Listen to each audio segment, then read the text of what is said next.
for the union they concern. Solidarity forever. Sir, in civil service, Honorable Minister, there are laid down principles, there are guidelines in running the civil service. Can you hear me?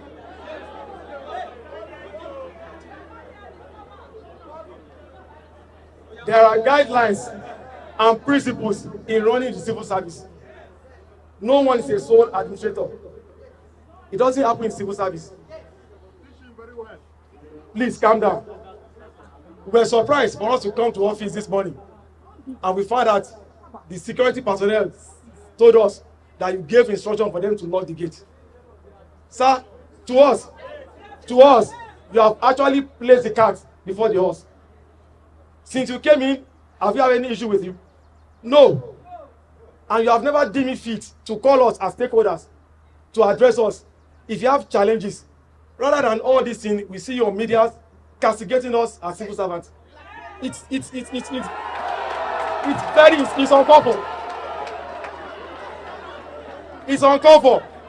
Whether you like it or not, civil servants are the most respected citizens in this country. Without civil service, this country cannot move forward. Sir, you are saddled with responsibility of an administrator to fix Nigerian roads. But sir, it's very unfortunate. You have been here for months now. We want you to swing into action. We have not seen even a kilometer of road being laid. Rather, you kept on going around and castigating us, intimidating us. Sir, we are not like that. And we cannot take that. Sir, you see, what we want is that we are civil servants. You need to respect us in the first place. It is a must that you respect us. It's a must. Now, secondly, you need to carry us along. You cannot do this work alone. And you cannot import workers from outside to do the work for us. It is not possible. So what we want is total respect. What we want to fix this nation. The Mr. President have agenda, a renewal, and we are here to fix him with his agenda. We want to run with the Mr. President. We want to make sure that this country is a beautiful country for all of us. We want to make sure that Nigeria is a country that we all of us can be proud of it. So what we want you is what? To swing into action, sir. We have told you right from the beginning, from the day you came, that we are going to support you. But sir, how do we support you in this manner? Like I said earlier, you can't place the cart before the horse. You can't get a good result. If you had called us earlier and told us your grievances, then we'll be able to pass it across to our members. And once we pass it, anybody that now default, like I said, there are laid down rules and regulations in civil service. You give query. It's one of them. You don't just come and say, lock the gate. Sir, we are sorry, with due respect. This is not state. This is federal government.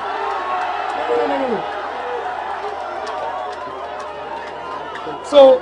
So please, Honorable Minister, like I have said, every staff of this ministry must carry along. We don't want you to bully anyone in words or in anything any longer. We don't like it. We have heard so many things. If anyone has grievances with you, sir, you have the capability to instruct the permanent secretary to issue query.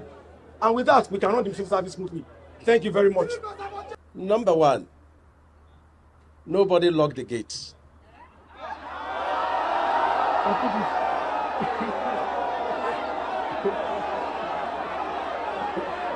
Can you listen to me?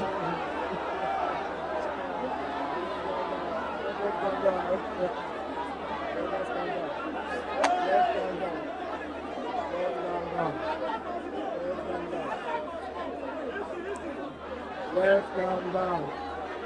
You have to hear me. Can you listen and hear me?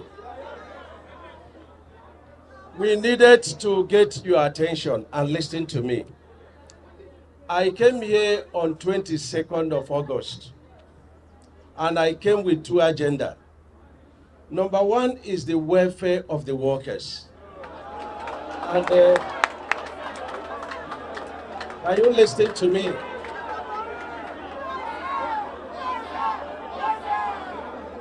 Can you listen to me, please? And number two is the discipline of each and every one of us. Now, on Tuesday, there was going to be a holiday. And to demonstrate the fact that I came with two agendas, your welfare, go and ask people that work with me.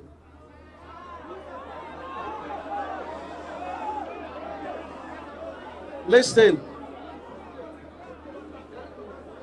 I gave on my own, my money, 15 million naira on Tuesday to share to every worker in this ministry. I even said I'm a worker, and what the cleaner gets should be what I get. He should have told you that I came with agenda. I have had meetings with directors. They are here. And I told them, there is no worker in this ministry that should be looking for money to pay the school fees of the children. I said that to them. And they are here.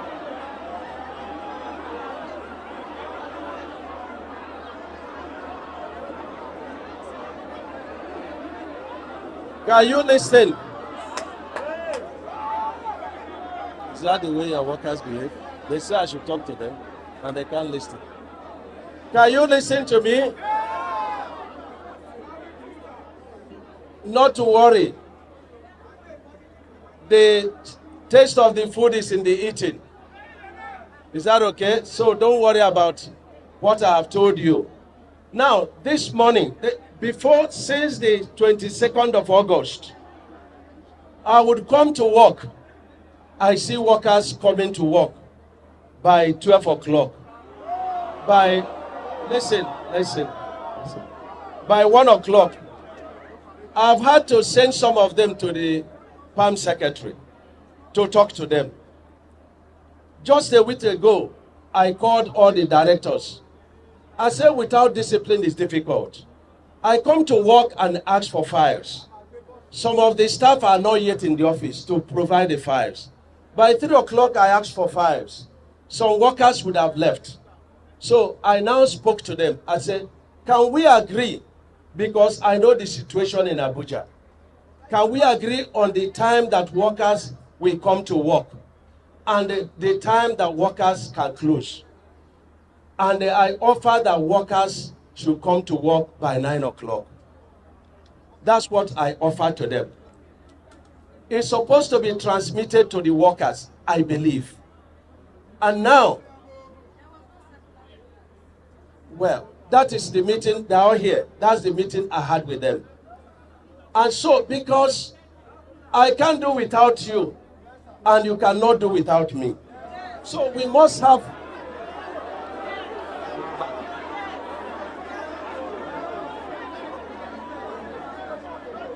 Okay, you can do without me, no problem. Okay, now, don't worry. Listen, now, if that it was not transmitted, today I came to work by 9:30. I had a number of files to transmit because of the budget that is ongoing. We have not submitted our own. And then not up to 5% of the workers were in.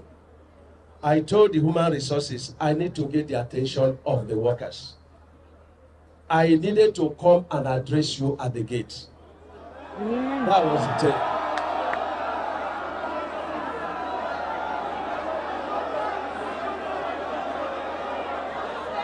You know,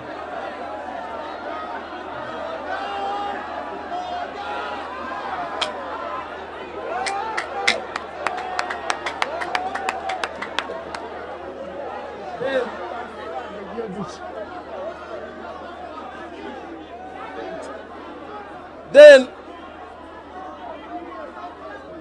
I saw that you started doing friendly game like a fight. And I called the president of Nigeria Labour Congress. And he said he was sending his people. what I expected the workers to do, which they eventually did, because they said there were some issues. And I said I needed to hear the issues. Let me tell you something. When you treat people under you well, it's not a favor to them, it's a favor to yourself. Because whatever you sow is what you reap. You reap it from your children, you reap it from your generation. That is the truth.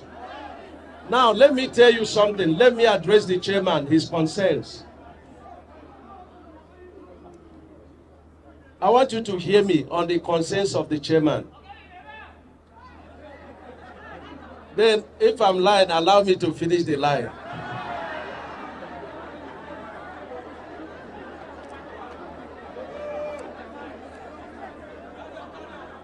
Now, when I resumed on 22nd, I didn't waste time. Chairman says he wants to see 1 kilometer of road. What kilometer of road would you expect in 30 days? But we have been working. But that is not the issue. I will tell you the issue. And the issue is affecting all of us. I went from Abuja to Lokoja. It took me 5 hours. 5 hours. Can you listen? Listen.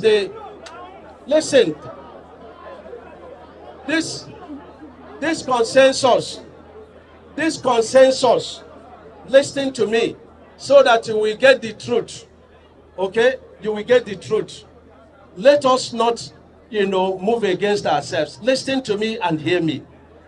Because majority of us do not know what is going on. But I'm here to tell you what is going on. Okay? Don't worry about, what is going on. We are really in battle. And I will explain everything to you. We are members of this nation. We are Nigerians. And we deserve better treatment. I came back from Lokoja, 2 a.m. on 22nd. I was a day old as a minister. I shedded tears. Between Abuja and Lokoja, we have contractors. We've released billions. Our people are being kidnapped on the road. The bridge is even collapsed. Who is responsible for that? Hold on, listen to me. I moved from here, from Abuja to Benin. I stayed 14 hours on the road. You are not flying in going back to your places. You are going on this road. You are going on this road, and you need to demand a better treatment. In the bills you made, I was not there. You put money for the contractors to be able to maintain the roads. We left the federal roads and started going from village to village. What was the mission? I had left the federal roads I was to inspect. And yet there were monies in the contract for contractors to maintain all the roads. I did not blame the civil servants. I blame the controllers. And I'm still blaming the controllers. I'm still blaming those who are supervising the roads. Who are supervising the roads, and the roads are failing. Why should we use taxpayers' money, your money, and give to contractors, and we don't demand that they respect us and do the right work for us? Which of the roads we are building can stay 7 years in this country? Number two, I disagree in this ministry that a contract of 34 billion that has appropriation of less than 2 billion should be jacked to 100 billion. I disagree, and I will never accept it. That's why we are, listen. Let us try to know that it is the future of our children that is being mortgaged. Let us agree. If you were angered by the gate, it's a different thing altogether. You are my children, and I can offer apology to you. But that is not the issue. That is not the issue. That is not the issue. The issue is that the way we are going even in 20 years, no road construction will be completed. Who is being cheated? We now say, okay, let us begin to use our local resources. There is so much pressure on the Naira. We have cement. We have more cement factories who will employ our children. We have reinforcement here. We have chippies. We have sand. And then some of the contractors have imbibed that. Some have declared war. Some are going through press. Some are going through us. But just like the slogan of civil servants, there is no surrender until the right thing is done in this ministry. There is no surrender. If you were offended this morning, I offer apologies to you. I offer apologies to you. I offer apologies to you. You have to support me. I'm not fighting for myself. You have to support me to demand that when we pay a contractor, not all contractors, when we pay contractors, they should respect us. They should fix our roads. They should go to our local content so that our youth will be employed, so that our Naira can be respected. This is the issue. We are together. We are together. And I want to assure you that I love you. I want you to be on my side. Let us fight this battle together. Let us fight this battle together. And it's a battle that we must win. We must reset the country. This is the agenda of renewed hope of Mr. President. We are not saying any other thing different. How do you say youth Nigerian workers? Great Nigerian workers! Great Nigerian workers! Great Nigerian workers! I offer my apologies the way I wanted to address you. But I love you. Let the peace continue. If there are things that the workers want me to further address, send your leaders. I will address it. We'll be happy. A luta continua. Victoria!